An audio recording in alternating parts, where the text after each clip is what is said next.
제가 여러 개의 동영상에서 말씀드렸죠.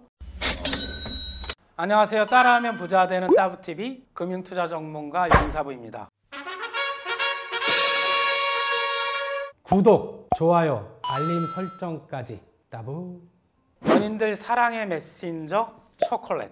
발렌타인데이가 되면 누구에게 어떤 초콜릿을 선물할지 고심이 많으시죠? 백화점, 레스토랑, 편의점, 다이소까지 행사가 본물이 넘칩니다. 이러는 가운데 초콜릿의 원료가 되는 코코아 가격이 엘니뇨, 기후온난화 영향으로 47년 만에 사상 최고치를 돌파하고 있습니다. 자, 오늘의 테마, 발렌타인 초콜릿의 달콤한 유혹.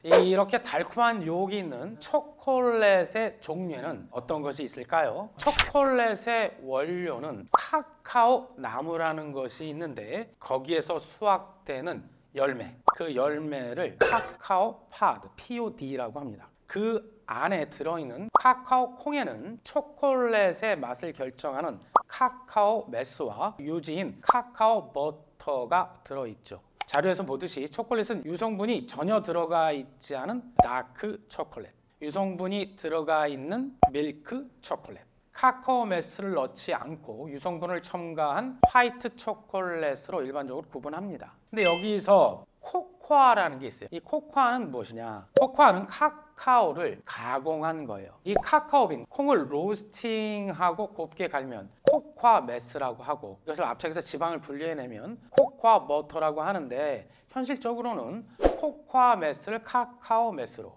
코코아 버터를 카카오 버터로 혼용 사용되고 있습니다. 그리고 하나 또 이제 구분할 것인데요. 코코넛이 있죠. 이 코코넛은 카카오 나무가 아니라 야자수 열매입니다. 코코넛 워터, 코코넛 밀크 등을 만들죠. 자, 초콜릿이 말입니다. 달고 그러니까 살도 찌고 건강에 좋지 않을 것 같은데 다크 초콜릿은 몸에 좋습니다. 나라마다 조금 다르긴 한데 일반적으로 카카오 메스 함량이 35% 이상 포함된 초콜릿을 다크 초콜릿이라고 합니다. 카카오 메스를 분리할 수 있어요. 지방인 카카오 버터와 카카오 파우더로 나눠서 초콜릿을 만듭니다. 여기서 특히 코코아의 함량이 높을수록 다크 초콜릿 몸에 좋다고 하는데, 코코아 안에는 폴리페놀 성분이라는 것이 있고 이것이 심혈관 질환을 예방하고 피부면에 굉장히 좋다고 합니다.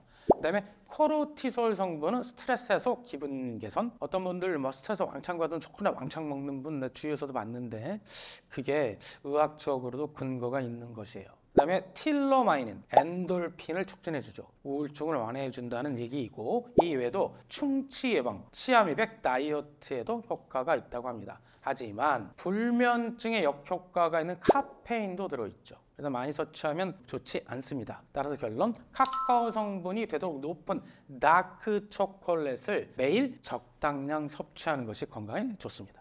이제부터 용사부의 전문 분야죠. 초콜릿의 원료가 되는 코코아 가격이 천정부지로 치솟고 있습니다. 니맥스, 뉴욕 상품 거래소에는 금융상품만 거래되는 것이 아니라 4대 곡물 등 이런 상품들도 거래가 됩니다. 지금 차트 하나 보고 계시는데요. 여기에서 코코아 선물 가격 2월 9일 현재 톤당 5,599달러로 마감했어요. 코코아 선물 가격이 톤당 5,000달러를 넘어선 것은 1959년 이래 처음이고 47년 만에 가장 높은 수준까지 뛰어오른 것이죠. 도대체 왜 이렇게 코코아 가격이 많이 천정부지로 뛰어 올랐을까요? 제가 여러 개의 동영상에서 말씀드렸죠. 기후온난화, 슈퍼급 엘니뇨 영향으로 적도 부근에서 해수면 온도가 비정상적으로 높아졌어요. 그래서 서아프리카 쪽에 덥고 건조한 날씨가 지속되었죠. 특히 세계 최대 코코아 생산국인 코트디부아르, 가나 등의 작황에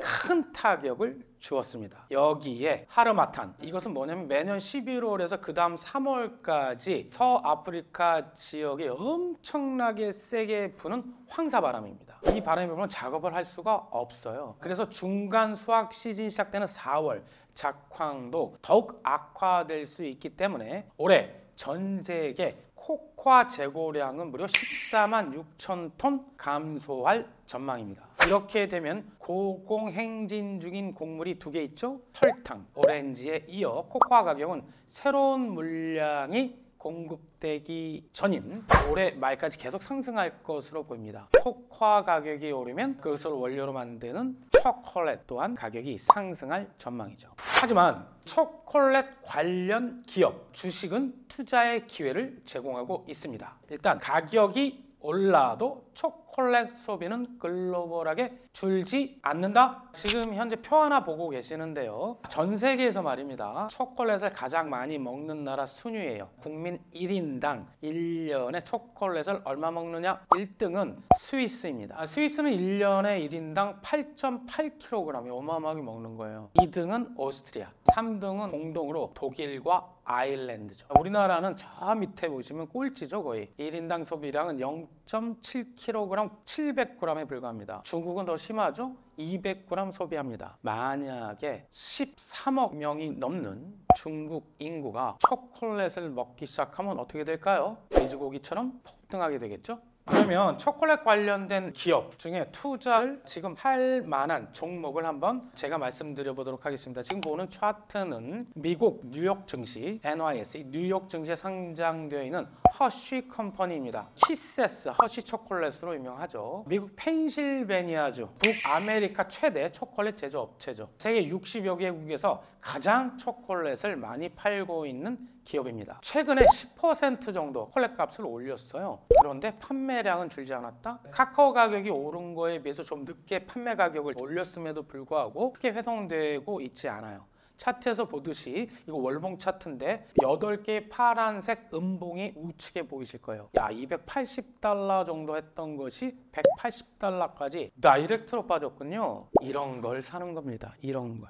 또한 과거 그 평균 배당 성장률은 9% 전후였어요. 2024년도에는 배당금을 15% 정도 늘릴 것이다. 평균 배당률 증가율보다 6% 더 주겠다라는 거죠. 그래서 제가 말씀드렸듯이 현재는 충분한 조정을 보인 것 같고 190달러 전후에서 분할 매수 전략 유효해 보입니다. 자, 지금 보고 계시는 차트는 몬델레즈 인터내셔널이라는 제과업체인데 여러분들은 이 회사 이름보다는 오레오, 리츠라는 과자 이름으로 잘 알고 계시는 회사죠. 나스닥에 상장되어 있는데요. 미국 시카고에 본사를 두고 글로벌 1위 제과업체이면서 제과업체인데 글로벌 100대 기업 안에 들어가 있는 기업이죠. 오레오 리츠 강력한 브랜드 파워가 있는 것 같죠? 안정적 성장은 장점이긴 하고 4개월마다 나눠서 배당금을 줘요. 그것도 장점이긴 한데 배당 수익률이 연 2%대 중반으로 좀 만족스럽지 않죠. 차트를 다시 볼까요? 이것도 월봉 차트인데 노란색 선을 타고 계속 오르고 있다는 것을 보실 수 있어요. 이 노란색 선은 20월 이평선입니다. 이 정도의 주가가 와 닿으면 사도 되겠구나. 그리고 그것을 닫고 나서 평균치를 보면 2개월에서 3개월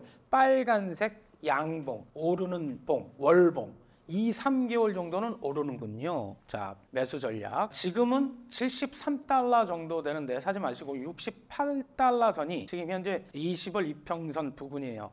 이 정도에서 많이 매입하시고 2, 3개월간 보유하고 난 다음 20, 30% 수익 나면 다시 파는 중간에 배당도 받으시고 하는 전략이 유효해 보입니다. 미국 주식 말씀드렸는데 우리나라 주식 있죠. 롯데 웰푸드. 여러분들은 롯데 제과로 많이 알고 계실 거예요. 사명을 작년에 변경시켰죠. 롯데 웰푸드는 만드는 과자 많아요. 그중에서 제일 유명한 게 뭐죠? 빼빼로죠. 이 빼빼로를 롯데 웰푸드는 초코파이에 이어 두 번째 글로벌 메가 브랜드로 육성하려고 합니다. 그래서 인도 하리야나 공장에 330억을 투자, 글로벌 생산 기지를 구축할 것이고 특히 현지 특성에 맞는 초콜릿 제품을 개발, 인도와 더불어 중동, 유럽, CIS 진출을 확대. 지난해 빼빼로 매출, 이 빼빼로 하나로, 이 과자 하나로 매출이 2022억이었어요. 이것을 2028년까지 3천억까지 높인다라는 목표입니다. 자, 이 롯데 웰푸드 좋은데요. 근데 배당 수익률 2%대로 좀 만족스럽지 않아요. 그런데 PBR이 0.52배에 불과하고 그러면 낮은데 프로 자본 유보율이 많아야 되는데 이게 무려 35,000%를 넘습니다. 제가 업계로는 또 높은 자기 자본 수익률 4.87%를 기록하고 있죠. 자, 차트를 보도록 하겠습니다. 월봉 차트인데 좀 많이 오른 것 같군요. 따라서 현재 12만 원이 넘는데 이것보다는 20월 이평선 조금 아래인 11만 4천 원 내에 매수 유효해 보이고 분할 매수 약간 좀 장기로 끌고 가는 전략 좋아 보입니다. 자, 코너 속의 코너. PD님과 상의 없이 이 용사부 혼자 만들었습니다. 용사부가 들려주는 재미나는 이야기.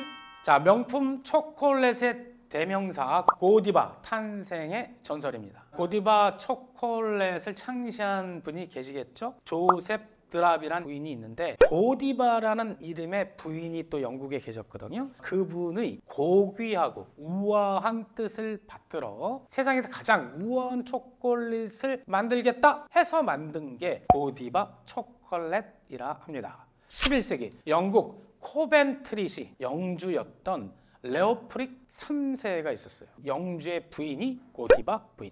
레오프릭 3세는 말입니다, 무지막지하게 악독했다고 하죠. 근데 반면 고디바 부인은 좋은 착한 인품을 갖고 있었다고 합니다. 고디바 부인은 맨날 남편에게 백성들의 세금을 낮춰달라 매일 부탁합니다. 이 레오프릭 3세 듣지 않죠. 그래서 다음과 같은 황당한 제안을 합니다. 부인, 벌거벗은 채로 말을 타고 마을을 한 바퀴를 돌면 백성들의 세금을 탕감해 주겠다. 설마 하지 않겠지 했죠. 그러나 고디바 부인은 낯으로 말에 오르기로 결심을 합니다.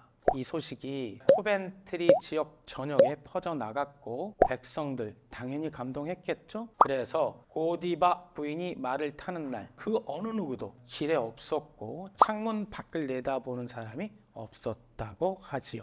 결국 영주는 백성들의 세금을 탕감해 줄 수밖에 없었고 고디바 부인과 백성들의 얘기는 역사에 길이 남는 전설이 되었습니다. 참 감동적입니다. 그런데 또 한편 재미난 것은 전설은 영국의 고디바 부인인데 초콜릿을 만드는 회사 고디바는 벨기에 회사이고 정작 벨기에에서는 이 고디바 초콜릿의 존재감이 별로 없어요. 하지만 우리나라에서는 명품 초콜릿으로 강남 매장에 없어서 못 팔 정도로 승승장구하고 있는 고디바 초콜릿 얘기였습니다. 자, 지금까지 발렌타인데이에 얽힌 초콜릿의 전설과 초콜릿 관련 기업에 대한 투자 얘기를 드렸습니다. 오늘도 어떻게 재밌게 들으셨습니까? 지금까지 따라하면 부자 되는 TV 따부TV 용사부였습니다. 따부.